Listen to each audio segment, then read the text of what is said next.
The Mighty Casey is a whimsical fantasy that combines America's love of baseball with Rod Serling's recurring interest in what it means to be human.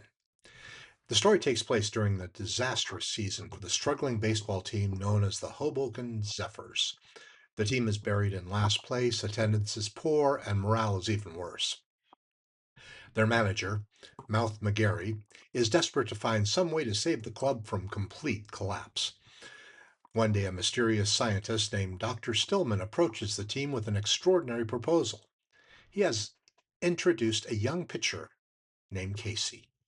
Casey appears to be an ordinary young man. He's polite, quiet, eager to play baseball. However, there is one important secret. Casey's a robot. Dr. Stillman has designed Casey to be the perfect athlete. His calculations are flawless, his reflexes are instantaneous, his pitching accuracy is nearly supernatural. The manager decides to take a chance. As soon as Casey joins the Zephyrs, the team's fortunes change dramatically. Batters can't hit him, opposing teams are bewildered, winning streaks pile up, attendance soars. The former hopeless Zephyrs suddenly become championship contenders. At first, everyone celebrates the miracle, yet problems begin to emerge. Casey displays little emotion. He has no ego, no ambition, no understanding of the excitement surrounding him. He simply performs his assigned function. League officials eventually become suspicious. They investigate the truth. Casey is not a human player. Baseball regulations require players to be human beings. Casey is declared ineligible. The Zephyrs' dream season appears over. Refusing to give up, Dr. Stillman develops a new plan. If Casey's lack of humanity is the problem, why not make him human? The scientist performs an experimental procedure that gives Casey a genuine human heart and emotions. The transformation succeeds. For the first time, Casey experiences feelings, desires, fears, and self awareness. Unfortunately, there's an unintended consequence. With a human heart comes human vulnerability. Casey discovers that he no longer wants to pitch baseballs at incredible speeds. He experiences nervousness, self doubt, and romantic interest. He becomes distracted and emotionally complex. In short, he becomes fully human. When Casey finally returns to the mound, he is no longer a flawless machine. He pitches loose, his games go downhill, his confidence wavers. He is superhumanly not superhuman anymore. The perfect player is gone. The Zephyrs lose their competitive advantage, yet Casey has gained something far more important: humanity itself.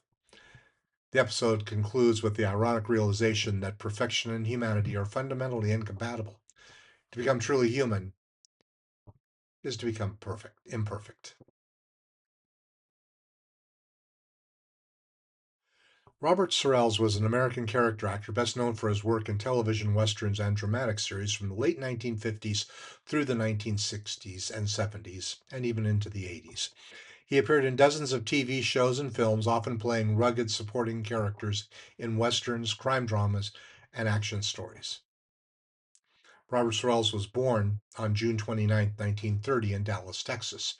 He later moved into acting and worked steadily in Hollywood beginning in the late 1950s during the peak era of television westerns and anthology dramas. Sorrells built his career in television, appearing in many popular series of the time, including Gunsmoke, Bonanza, Rawhide, The Fugitive, Kung Fu, Outer Limits, Bewitched, and Mannix. His ability to portray tough, believable frontier or working class characters made him a frequent guest in westerns.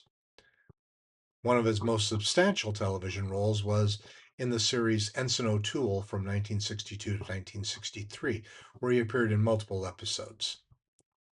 Although television was his main focus, Sorrell also appeared in films such as Death of a Gunfighter in 1969, Bound for Glory 1976, The Bad News Bears Go to Japan 1978, Fletch 1985. Sorrells is best known in science fiction for playing Casey, the robot pitcher, in the Twilight Zone episode The Mighty Casey, which we've just talked about. Sorrells continued acting through the 1980s, gradually stepping away from the industry. Robert Sorrells, who played Casey, became a recluse and recursive heavy drinker in his later years. On July 24th, 2004, he walked into the Regency Lounge in a Simi Valley bar, shot two customers, killing one. He was caught 3 blocks away by police, arrested for murder, and spent the rest of his life in prison in Vacaville, California. He died there in July at age 88 in 2019. Robert Sorrell's career reflects the long tradition of working character actors who filled out classic American television. While he never became a major star, his face was familiar to audiences of westerns and action dramas for decades. Robert Dexter was an American character actor best known for his work in film and television during the 50s and early 60s. Like many reliable supporting actors of the era, he built his career playing authority figures, professionals, and everyday men who help ground dramatic and fantasy stories in realism. Robert Dexter was born on September 15, 1917, in California. Little detail public information survives about his early years, which is common for mid century supporting actors who work steadily but outside the spotlight for major stardom. He developed an interest in acting and eventually moved into professional performance through theater and early television work. Dexter worked primarily in television during the golden age of TV, where anthology dramas and live broadcasts created constant demand for dependable character actors. He appeared in a variety of popular series and dramatic programs, often cast in roles such as business executives, sports figures, police or civic officials, background authority characters. Like many actors of his type, he rarely played leading roles, but was frequently hired to provide credibility and realism to supporting roles. Dexter's performance reflected the strength of many mid century television character actors: natural, unobtrusive presence, believable everyman qualities, ability to blend into ensemble casts, professionalism in short supporting scenes. He wasn't a flashy performer, but a dependable one, helping more prominent actors and stories feel grounded. Robert Dexter gradually stepped away from screen acting and television production, changed in the 1960s. He died June 9, 1990, at the age of 72. Robert Dexter represents the many working character actors who form the backbone of classic American television. While Dexter played an essential role, making the ordinary world feel real enough that extraordinary events could truly feel magical. Robert Sorrells, who plays Casey, became a reclusive heavy drinker in his later years, as we said.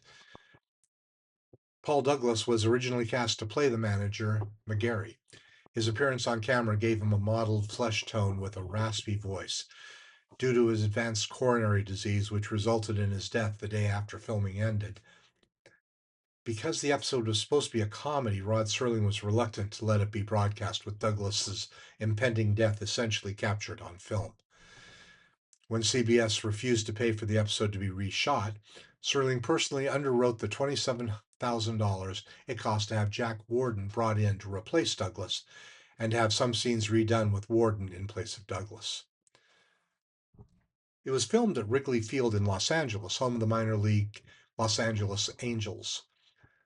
Wrigley Field was a frequent location for baseball movies and programs, including Home Run Derby in 1960.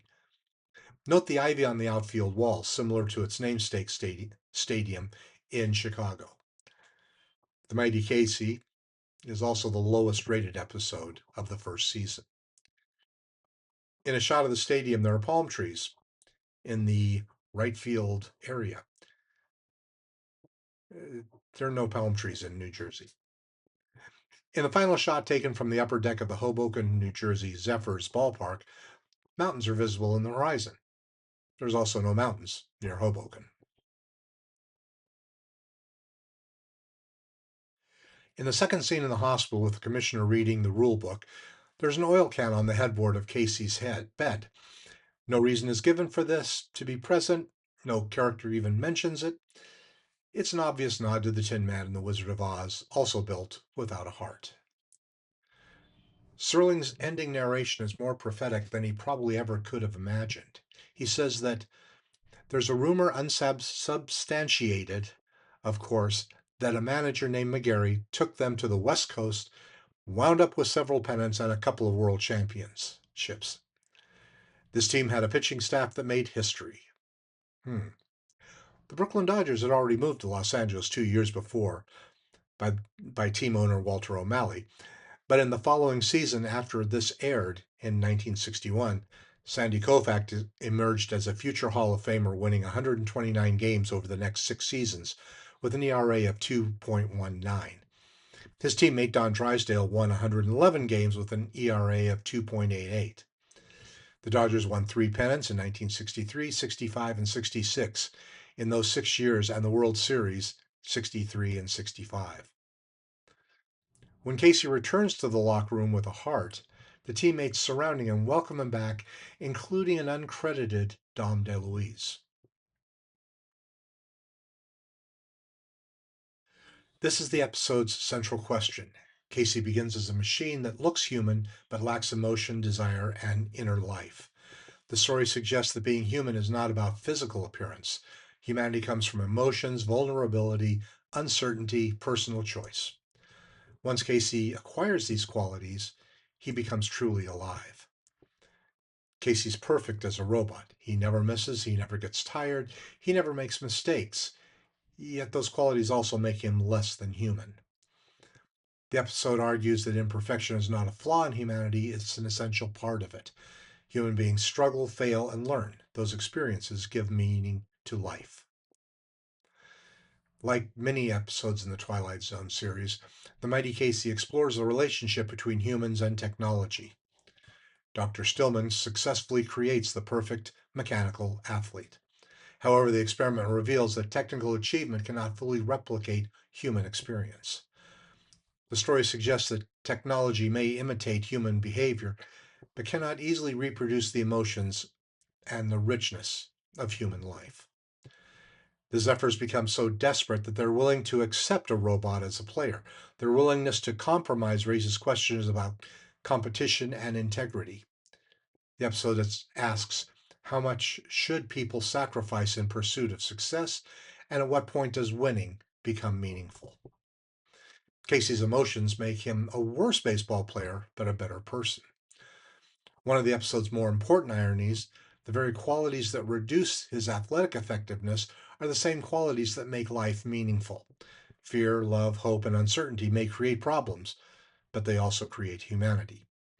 Once Casey gains a human heart, he begins making choices independent of his career.